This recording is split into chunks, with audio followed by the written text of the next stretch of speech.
আপনারা কি জানেন পৃথিবীতে এমন এক জায়গা আছে যেখানে পাথর চলাফেরা করে?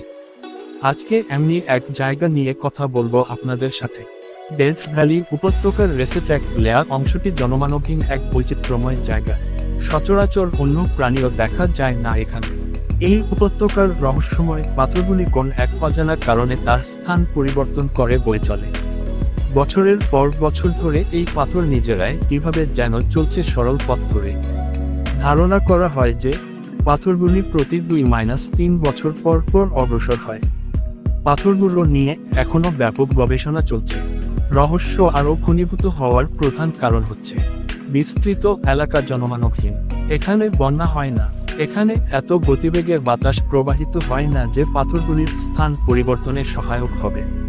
কিছু গবেষকদের মতে মাটি যখন কর্দমাক্ত থাকে এবং বরফ পড়ে পিচ্ছিল হয় তখন বাতাসের ধাক্কায় পাথরগুলির স্থান পরিবর্তন করতে পারে।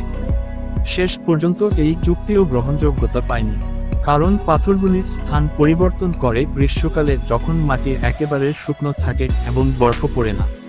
তাছাড়া পাথরগুলি একই রাস্তায় চলে না, প্রতিটি পাথরের চলার পথ সম্পূর্ণ ভিন্ন বা আলাদা। যদিও এর পক্ষে বিপক্ষের বিভিন্ন মতবাদ রয়েছে, তারপরও এই পাথরের স্থান পরিবর্তনের ব্যাপারটা বরাবরই রহস্যময়।